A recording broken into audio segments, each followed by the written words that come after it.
I know the Cleveland Browns is 3-11 right now. I know the Cleveland Browns ain't much to talk about, but I got some thought-provoking things to get into. DTR just named the starter. How can DTR actually be the fix for this Deshaun Watson trade? We'll talk about that and what the Cleveland Browns can learn from the San Francisco 49ers. When they made a bad trade, they ripped the Band-Aid off and got right to it. I'll explain all of this coming up on this very exciting episode of The Ultimate Browns.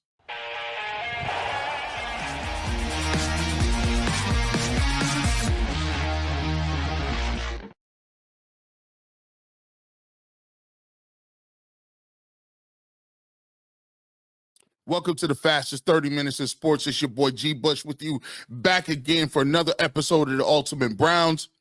This is going to be a good one. I need your help.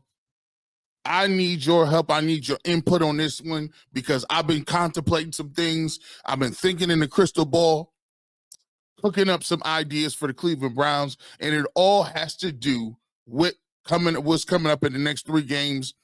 DTR has been named starter. He's going to be starting presumably for the last 3 games of the season. Jameis Winston looks like he's going to be sitting on the bench after he has some ups and some downs, throw a lot of interceptions. But what I want to do is I want to get to y'all today. I want to get your input on something because I really want to talk to the people, because I think what we need to start really doing is moving forward. We need to be projecting everything. We living in a moment right now, but I think we need to be projecting how do we go about getting out of this mess? How do we figure out what we need to do to retool this roster? And I know it's kind of difficult and the apathy has set in, because when you go from a team that you thought was going to be a championship caliber team to you get to where we are now, it's just hard to swallow. It's hard to take the fact that you thought you were going to be a certain place. You thought the players were of a certain caliber. And now we're in a position where we were a couple of years ago where we're talking about rebuilding. We're talking about trading people for draft picks. We're talking about finding a viable quarterback or drafting a quarterback, or where do you find a quarterback? And once again, we're talking about blowing up the front office as well as the coach. But in these cases, I think it's important that I get the input from you guys. What do you think? Because right now, this is a time where I'm not 1,000% sure that getting rid of Andrew Berry is the best thing. I'm not 1,000% sure that getting rid of Kevin Stefanski might not be a bad idea. I'm not 1,000% sure that it might not be best to try to kind of trade some of your better players to get some draft capital. I'm not sure where you get your quarterback from, whether it's the draft, free agency, or you keep one of the guys. So this is a time where I'm going to encourage discourse. So with everything that we doing moving forward, I want to get your input on it. If you think I'm wrong, say I'm wrong. But also, let's have some good discourse and back and forth. Some are saying that Andrew Berry and Kevin Stefanski should be gone. We got a clip from the Ultimate 216. My man Cecil Shorts and Earl the Pearl talked about this a little bit. Cecil makes one of the most compelling short synopsises of why he believes that Kevin Stefanski and Andrew Berry should be gone, despite the vote of confidence from Jimmy Haslam. We'll talk into that. We'll get some video from that. Also, what the Browns should learn from the San Francisco 49ers. I've said this a lot on the UCSS panel. We talked about in the industry what are the worst trades in history.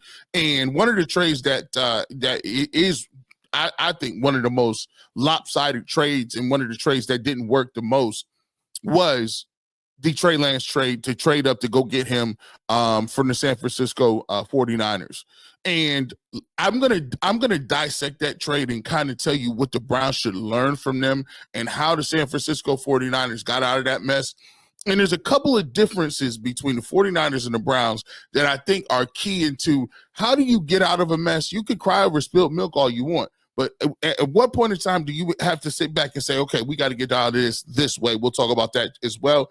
And then the big news, and we'll start with this. We talked about it on the Ultimate Cleveland Sports Show. Brad Stainbrook on Twitter put this out and said that DTR looks to be the starter. Jameis Winston obviously had some really good games, beat the Pittsburgh Steelers, beat the Baltimore Ravens, but 3 interceptions last game. and 2 of those in the red zone, in the end zone. And it looks like DTR will finally get his opportunity with 3 games left in the season to kind of prove what he is and to see what we got in DTR. This is a clip from us talking about, was it the right choice to do this and to move to DTR? You can watch this right here on the Ultimate Cleveland Sports Show from today. Make sure you go, guys, check that out. Full episode is up right now. The answer is DTR. Okay. And it's not even close. I mean, it's the only option that makes any sense at all, and here's why.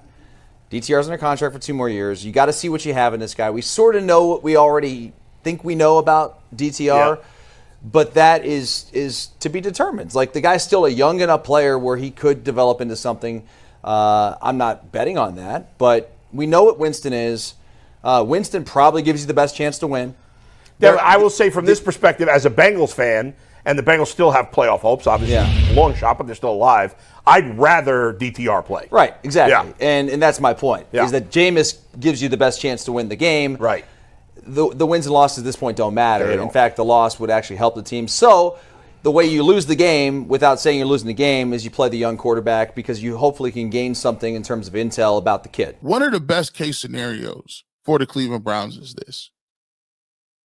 If you look at DTR and he plays well in these 3 games and he gives you something where he's not turning the football over, he looks like he has a lively arm, he looks like he still has that connection that Jameis Winston found with Jerry Jeudy, and he's able to eliminate some of those turnovers that Jameis Winston has, and the team can get a couple of victories or even be competitive in these games. Now you have something that could potentially mitigate what Deshaun Watson has kind of, the shadow of the trade over the Cleveland Browns. And I've talked about it a lot with the San Francisco 49ers. And coming up in the next segment, we will examine why these 2 cases, I believe, are similar and what the Browns could learn from potentially what the San Francisco 49ers did well to get rid of the Trey Lance deal and how they came out pretty much unscathed. Now, the Browns won't be unscathed. The cap is here, and there's a big difference between Trey Lance and Deshaun Watson. I want to acknowledge that. That money, that cap hit is different from what it is. We're talking about from a capital standpoint of the draft picks, and we're talking about the resources that went into trading those picks to get him, and you figuring out what a guy was and not being good enough to do what you need to do. How do you pivot from that? We'll talk about that coming up in the next segment. But when you look at this, and this, let me just pull this up. I was going over some stuff and some ideas, and this picture popped up, and it says, why focusing on a single goal can accelerate your progress? As you see on the left-hand side, it says, don't do this. It seems that you've on the left-hand side, if I'm interpreting this, it seems that you're prioritizing everything equally on the left-hand side. On do this, it means concentrate on one thing, then stack to another. And then once you pass that goal, concentrate everything that you have onto another goal and stack on another. Instead of concentrating on a bunch of things at once, why not find out the answer to one or 2 things, or concentrate on one thing so you don't split your attention? It goes on to talk about here in this next slide. It says, do you ever feel like you're juggling 100 things at once but never truly making progress on any of them? I was there too. I used to think multitasking was the way to go. The more I had on my plate, the more I was achieving. Right? No, not necessarily. Wrong. I found myself constantly stressed, my progress slow, and my goals seemingly out of reach. One day I decided to change my approach. I picked one goal, just one. I poured all my energy and focus into it, and the results were incredible. Suddenly, I was moving forward faster than ever before. Then one goal that seemed so daunting before was now within my grasp. The power of focused effort is a phenomenal way when you dedicate yourself to a single target. You cut through distractions, you make meaningful strides, and it's not about doing more. It's about doing what matters the most. Try it. Choose one goal, focus on it, watch how you build your progress, and your progress skyrockets, right? So they give you a guide, easy 5-step guide to achieve focused progress, right? Identify your most important goal. For most people, they're saying that you need to find your most important goal. Some would say for the Cleveland Browns, that's finding a quarterback. Break it down into manageable steps, right? Eliminate the distractions. Some people want to remove Deshaun Watson from the room. You're going to keep him on a roster, pay him, and move on and say, let's go do something else and let's put our singular focus behind one quarterback. Dedicate specific time blocks to work on it. These are your specific time blocks. Right now, you want to get your 3-game sample size from DTR to see what it looks like. And if you do get 3-block sample size from DTR, what you can do is you can go into this offseason telling yourself or saying to yourself, let me get a second look. But what I want to do is I'm going to advocate something different. And I'll tell you here in a second. Track your progress and adjust as needed. So those are some of the steps that people talk about when you look at it and say, these are how you focus on things. And when I'm looking at this 5-step progress and process could be totally contributed or attributed to what the Cleveland Browns need to do. One of the first things that they need to do is concentrate on what they need to find. And the thing that I think is so detrimental to the Cleveland Browns is what they're trying to do and what they've been doing is, let's see multiple quarterbacks during the season. I don't think that works. See, when you don't commit to anyone and you keep these musical chairs, the specter of identifying your most important goal always hangs over your franchise. The way I would rather do it is I would name somebody, whether it's Jameis Winston, whether it's DTR. I would see the sample size of what Jameis Winston was.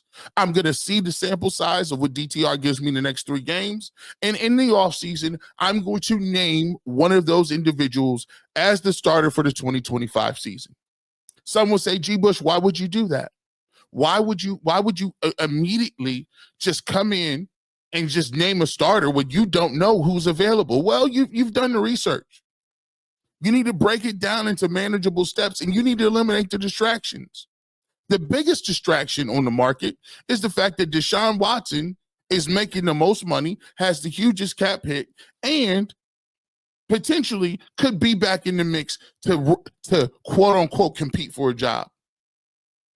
Does anybody think that's the best way to move? You've already saw what that looked like this year. You saw what it looked like last year.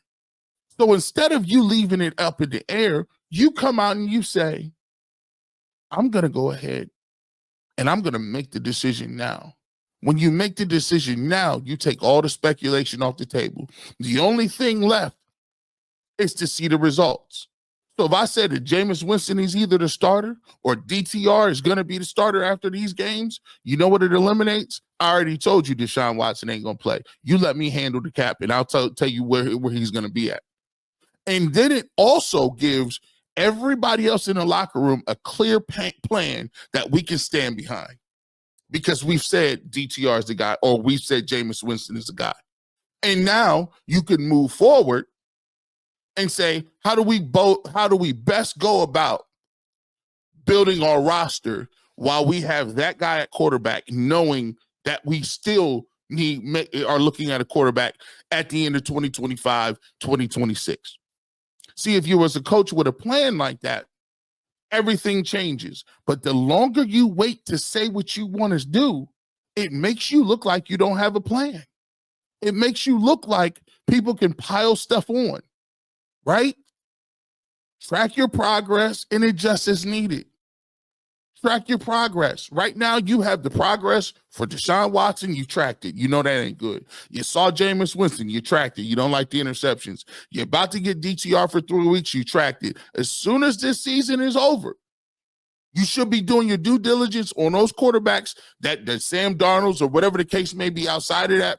But more than anything, the Cleveland Browns aren't going to find a magical upgrade at quarterback. What they need to be doing is upgrading their plan and their messaging, because that has a lot to do with it. And we all know the quarterback little tree of all of the individuals who play games. And I got this since 1999. Identify somebody, give them a timetable, and roll with one guy. If you look at this list here, and you take a look at the successful campaigns, the very few successful campaigns, you'll notice something, that there is not multiple quarterbacks on that list. In 02, for the majority of the season, you look at Tim Couch, he got hurt that year. So in 01 into 02, Tim Couch played 30 out of the 32 available games, and Kelly Holcomb played 2. Notice something. One quarterback. When you start to get into these seasons where the Browns are terrible, look at the amount of quarterbacks that you have playing in these seasons.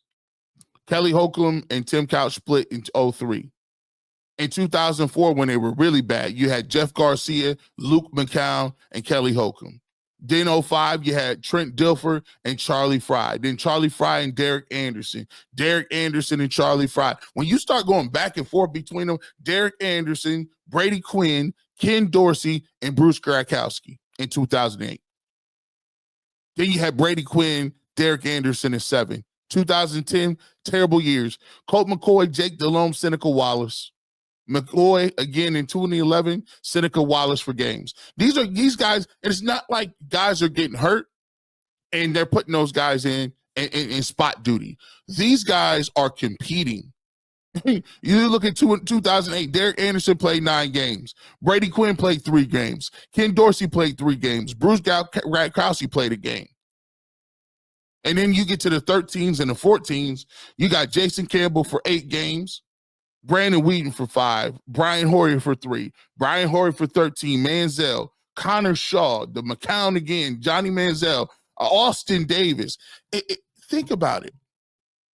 These are all guys, these are all quarterbacks that you got in here just chilling, hanging out, competing. I'd argue competing never has worked.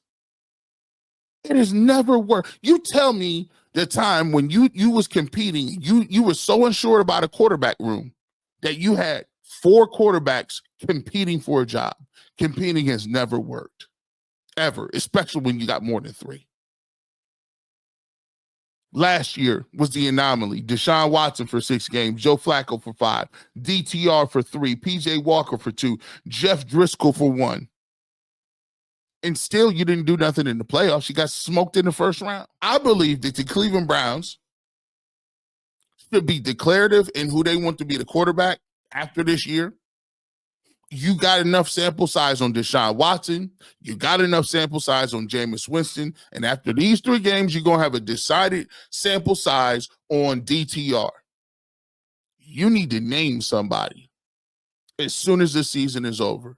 Because the quicker you name somebody is the quicker you can now concentrate on filling other roster spots and holes. But if you try to do 17 things at once, if you start playing around, talk about we're going to bring this guy in for a workout and maybe we'll give this 3rd round pick a try and maybe Deshaun is coming back to get some compete, you're going to end up with everybody fired by week 4. I'm letting you know that right now. The best thing Kevin Stefanski and Andrew Berry can do right now to save their jobs and to get things, the ship righted correctly, is to name a starter, put your resources behind him, give him an opportunity to grow into that position over the offseason and establish yourself as the leader of offense and keep it pushing and fill some other holes. Because if you come in with this fake competition and you're going to wait and see and bring somebody in late, y'all will not be here by the time them leaves turn. I'm just letting you know. Am I crazy? Let me know. Be in the comment section below. With that being said, when we get back, we'll still talk quarterback. I'm going to let you know why the Browns need to really be looking at what the San Francisco 49ers did to mitigate some of their disastrous trades as well. The Trey Lance trade shall be examined. And I'm going to tell you what, y'all can learn a lot from what they did. It's G. Bush here, right here on the Ultimate Browns. Let's talk about the great people at FanDuel. Get ready to tackle the NFL action with FanDuel, America's #1 sports book, because right now, new customers can get $5 and get $150 in bonus bets if you win. The FanDuel Sportsbook app gives you everything you need in one place for live bets on the NFL, all on one great app. So when you do get a hunch in the middle of the game. You can check out with the latest stats, view live play-by-play, and so much more on the same page where you place your bets. Just visit FanDuel.com/UCSS to join today. You'll get started with $150 in bonus bets if you win your first $5 bet. That's FanDuel.com/UCSS. Welcome back to the fastest 30 minutes in all of sports. It's your boy, G. Bush, with here, right here in Ultimate Browns. Listen, we talking quarterbacks. We talked a little bit. DTR is making his start this week. That's according to Brad Steinberg on Twitter. He said that that's the inside track on who's going to start right now. Jameis Winston, again, multiple interceptions in the red zone. It looks like DTR will get his opportunity to start for the Cleveland Browns in the last few games of the season. And here's why this means something. Let's take a look at this really quickly. Ken asked a question on the show today with Anthony Lima. Who cares? Do you really care? Does anybody really care? They question whether anyone really cares about the Browns and who they play in the final 3 games. Their writer said it does not matter who the starting quarterback is Sunday, just a shiny object to distract from another epic failure of a season, courtesy of the Browns. Now, look, I can understand why you would be a little upset by that. I can understand why everyone's a little disappointed in the Cleveland Browns. Not even a little, a bunch is disappointed. The Deshaun Watson deal did not work out for them. It looks like Jameis Winston, who people thought may be a bridge quarterback, has thrown multiple interceptions because we're a little sour on that. And now we've moved from that to DTR.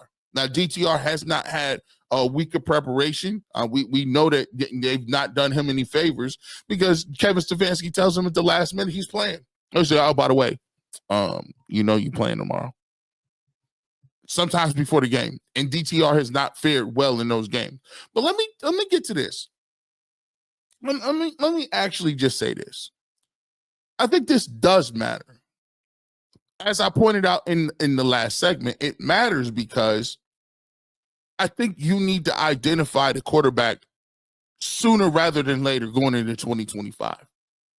And to me, there is no favorite. There's no better options. There's no magical guy coming to save you, riding in on a white steed that's going to be saving the Cleveland Browns in 2025. To be truthful, all of your options are flawed. We've gone over them. Whether it's DTR, anybody in the room, whether it's Deshaun Watson, whether it's Jameis Winston, whether it's anybody that you had on the free agency list. Go ahead and look at those guys. They're littered with the Jacoby Brissetts of the world. They're littered with guys who've already played for the Cleveland Browns in those backup roles. So for me, the quicker you identify, the quicker you can get the guy ramped up and get people rallied around him and give him the confidence you need to go into the offseason to make some moves. And those moves are at other places on your roster that you can improve. Now, I say that to say this. The San Francisco 49ers, they felt they had a good roster, felt they were in a position to get better when they had Jimmy Garoppolo and they went to the Super Bowl. But they felt like they had an opportunity with a good roster to make a move to kind of mitigate some things that went wrong before. They go to the Super Bowl. They didn't believe Jimmy could get them all the way there. They said, well, why not? Because we are drafting high and we had a bad season. Why not go ahead and take the quarterback, get him on a rookie deal, and then we bring him along slowly, play him underneath Jimmy Garoppolo, and still have a guy on a rookie contract.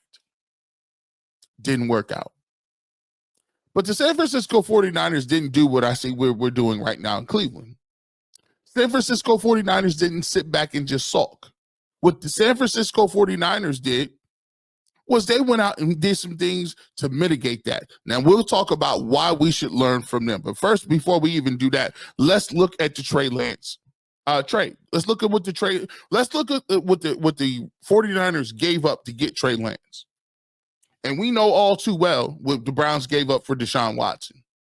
And I know it's not comparable because Trey Lance wasn't making a guaranteed $230-some-odd million. We get that. But the trade still gave up a whole ton of a lot. Let's look at it. According to this, 49ers gave up a king's ransom to move up from the 12th pick in the 2021 draft to select Trey Lance. So just for the right to get up to 3 from 12, which is 9 spots, they swapped picks, gave a first-round pick in 2022, first-round pick in 2023, and a third-round pick in that same year in 2022. That's a boatload of that's a boatload of that's a boatload of picks. And think about it. For those boatload of picks that they got, this is the production they got. Lance played a couple games in 2021. Jimmy Garoppolo got hurt in week 1. Week 4, he came in and they lost to the Seahawks. He saw his first significant playing time, and we relieved Garoppolo in the second half. Lance completed 18 passes for 157 yards, 2 touchdowns, and rushed for 7 times for 41 yards. So he played 3 or 4 times in 2021, right? In 2022, Lance was named starter over Garoppolo, but appeared in only 2 games before suffering a season-ending injury, ankle injury against the Seahawks in week 2. So he played 4 games in year 1 in like backup duty when Garoppolo got hurt in 2021. He played 2 games before he was out the whole season in 2022 with an ankle injury. And in 2023, Lance entered the training camp on uncertain terms due to his limited play and the success of second-year quarterback Brock Purdy for the previous season, who helped lead the 49ers to the NFC Championship game. So let me get this straight. Lance was named third-string backup behind Purdy and free agent acquisition Sam Darnold, which led to further speculation over the future in San Francisco. Lance completed 22 of 33 passes for 285 yards with 2 touchdowns and an interception while playing in San Francisco's first 2 preseason games against the Las Vegas Raiders and the Broncos. He did not play in the team's final preseason game against the Los Angeles Chargers. He was later then traded to the Dallas Cowboys for a late-round pick. So they traded all this for this production. So if you look at it, his production is way less than even what Deshaun Watson gave you. That production is less than what Deshaun Watson even thought about giving you. Mike Shanahan, he talks about why it is that they went after Trey Lance, and he's reflecting on why he believes it was the right move. And this is the thing that I want to hear from the Cleveland Browns. And notice how he talks about it. He acknowledges it. He informs the people that this is why we did what we did. And then the most important thing, he moved on. You aim, acknowledge, inform, move on. If you can aim your team in that direction and aim them past it, you can get past this Deshaun Watson thing. I mean, obviously, we took our shot and it didn't work out. So, I mean, that's on us for that. But I'm not going to say anything as in failure. That'd be too much of a negative towards Trey. I get our deal. We took a shot to go for that. We were hoping that he could be our guy, and that didn't work out. So I understand that from our standpoint, but I still do believe in Trey. And, about 3 years ago, we had the 12th pick in the draft, after that COVID year, but we thought we had a really good team. And we didn't think we'd have a chance again to get close to that top area to take a quarterback in the top 10. And when you have the 12th pick in the draft, we went into it realizing it was a risk, but we thought we weren't going to pick that high again for a couple of years, and we would never have a chance to move from 12 to 3. We tried to move up to a number of spots before that, but 3 was the first one that would do it. We looked into everything between 12 and 3, and we got that, and we took our shot, something we believed in and a person we believed in. Was hoping he could play more his first year. We knew he wouldn't come in and just take it over from Jimmy, but we were hoping to mix it in and kind of give him some experience. But once he broke the finger and stuff, it just got tougher for him as time went. We knew we'd commit to him the next year, which we did.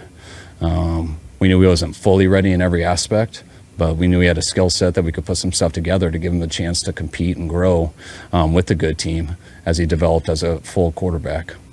And he got hurt in the first quarter of the second game, which kind of set that back. And now we're here in the 3rd year, and we still got a good team, and we thought it would be Trey. I think we got pretty fortunate falling into still having a rookie quarterback in our 3rd year that happened to be the 7th round pick. And we also look back at it as we didn't think with having the 29th pick, which, those 2 first-round picks ended up being the 29th pick in the draft, which we were expecting it to be late. We were hoping it would be 32 or something like that, but we know with two first-round picks that are both at 29, you can never even consider to move up to something like that. And so we had to act then, and we did. Didn't work out, which can be a huge challenge, but that's why we feel pretty fortunate what we fell into. That was courtesy of the San Francisco 49ers. You see how he talks? Did you see the way he broke that down? You see, it's not about you making a mistake. It's about explaining to the people why you made the move, where you went wrong, and your thought process for moving forward. He said in that piece, look, we thought we had a really good team. We wanted an opportunity to move up. We tried to move up for everything above 3, 5, 7, 9. 3 was the spot. We gave up a lot to get there, and guess what? We took our shot. We believed in something. We took our shot. We missed on it, and here's why we missed. Here's the timeline. Well, the first year, we thought he was going to play a little more. He hurt his finger. Not necessarily his fault, but hey. We thought he was going to play a little more, but we thought he had a skill set that we could build something around. Okay, cool. Second year, we knew we were going to name him the starter. We committed to him as a starter. He gets injured in the second game. That set him back a lot. Now he doesn't have any time to really build on anything. He doesn't have much tape, doesn't have much playing time. We still got a good team. You go into the third year, and now you got somebody who fell to you a little bit. Brock Purdy turned out to be a good guy who we drafted. And now it's like, well, look, man, we fell into this guy, and we still think Trey might be a good player, but it didn't work for us. It just didn't work. And so if the Cleveland Browns would message it the same way, it sounds a lot like Deshaun Watson.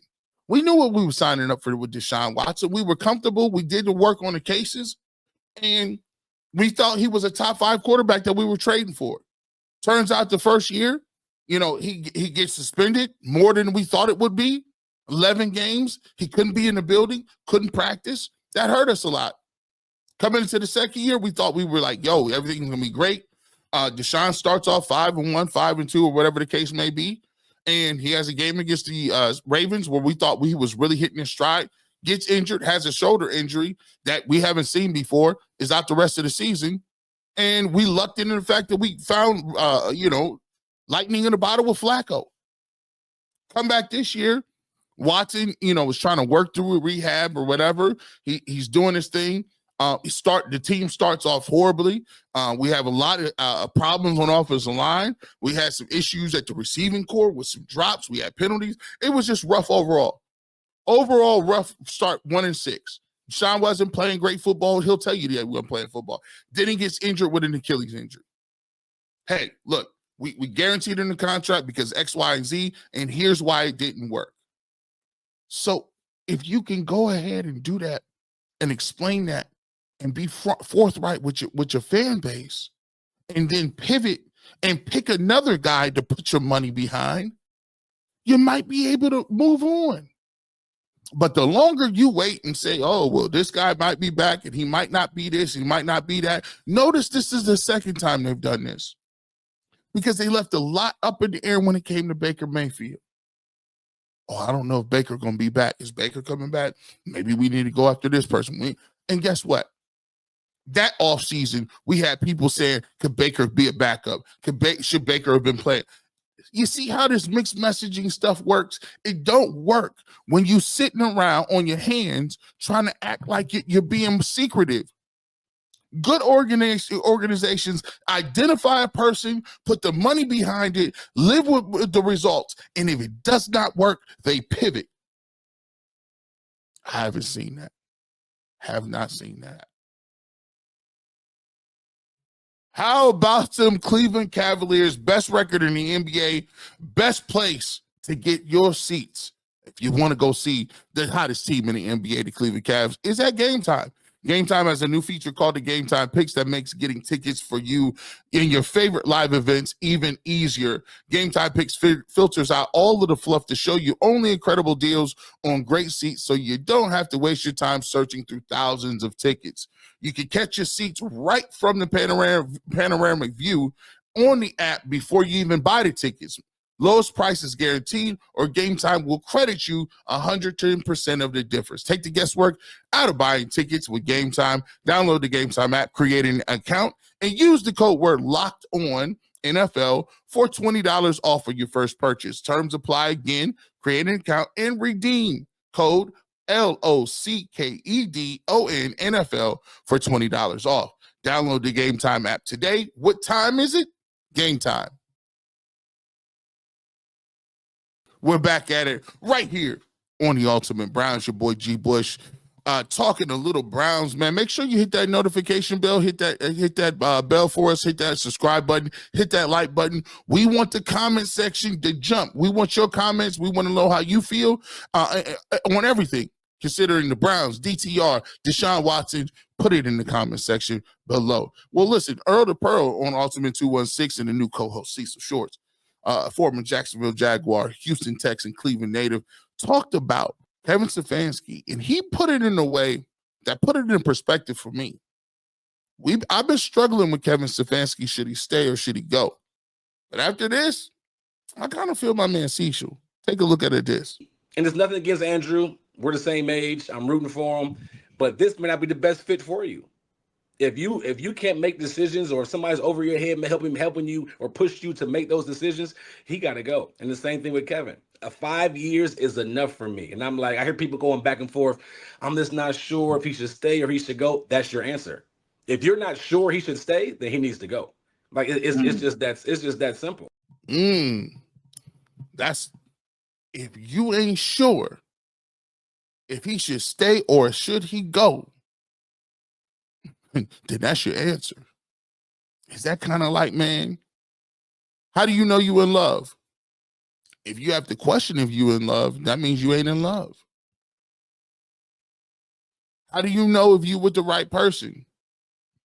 If you question in 24 hours if I'm with the right person, maybe that's not the right person for you.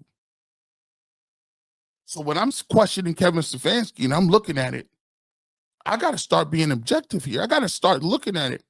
And I just got to start saying, am I just looking at the awards and the coach of the year? And am I just looking at the fact that he's been more successful than some of his predecessors? Or am I looking at what he does very well? And if I have to look at what he does very well, like, he's not a great motivator. I mean, his offenses are adequate with adequate quarterbacks, but is adequate going to get it done?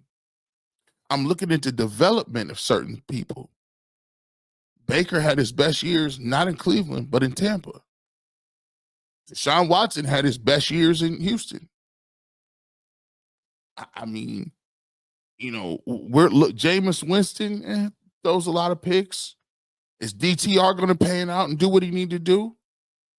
I mean, what strong suit does Kevin? He now has a 500 record, under 500. His teams have not had back-to-back winning seasons. The playoff game that they won, he wasn't coaching. It's not like the players that leave here have give him shining endorsements. As a matter of fact, we see players happy to leave. Guys like Amari Cooper and Zadarius Smith and Jadeveon Clowney and Jarvis Landry and Odell Beckham Jr., Baker Mayfield. It seems like everybody got something to say. Juan Thornhill getting cryptic. Not like he's out coaching people. As a matter of fact, he gets out coached by people he should be out coaching. I'm not just talking about the Harbaughs or the Andy Reids. So when you get to his teams are perennially in the top 10 and most penalized team. He got the most pre-snap penalties. His special teams are year in, year out worse.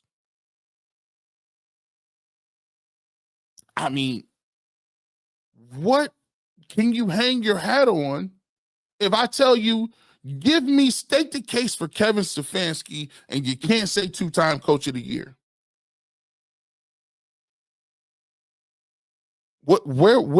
How would you explain that? Baker Mayfield, some would say you fumbled that. You could have sat Baker down when he had a shoulder injury. Most people think if you would have sat him down, he still might be quarterback here. You could have pulled the trigger on Deshaun Watson earlier this year, couldn't you? But some people tell you, they made him do that. At some point, you got to stop blaming the ownership, because the owner ain't gonna change. But you have impact on who you play, the development of players, who you're going to get it most times, if you allow penalties or not. And what I'm asking myself is, what elite trait does Kevin Stefanski have? I'm not seeing them. Andrew Berry, I'm not seeing where you just drafting guys and you like, oh, this looks great. As a matter of fact, I see your guys that you draft can't get on the field. We talk about our number 1 draft picks that we traded for Deshaun Watson. Well, let's talk about the 2 Andrew Berry got, Greg Newsome and Jed Wills. Were those picks home runs? No, they were nothing burgers. You got nothing for them. As a matter of fact, I think in 2025, both of these guys won't be on the team. So that's 2 first-round picks that you're not going to even retain because they're not good enough. So Cecil was right. I'm not saying that he can't do something in these next few games. If DTR plays well and the Browns win one of these games, stay competitive, look good. Maybe if Mike Hall is out here balling and he's killing the game, and you get some other guys like McGuire that's showing up, maybe Diabate, maybe you win 2 of these games. But other than that, man, let's not act like this is a foregone conclusion. I know what Jimmy Haslam said, but Cecil puts it correct. If it's 5 years and you still asking yourself these questions, if you still have reservations, if you still having the same things happen over and over again, well, maybe, just maybe, you're not the guy for the job. With that being said, we appreciate everybody. Put it in the comment section, from DTR to whether or not the Browns need to act like the San Francisco 49ers, to Kevin Stefanski and Andrew Berry, should they stay or should they go? Put it in the comment section. Like this post, share this post, and I'm interested in seeing what you got to say. With that being said, if you want the fresh cut on sports, G. Bush always keep the barbershop open. I got the clippers. We ready to go. And always, even if they 3-35, it's always have a good evening. And it's always go Brown.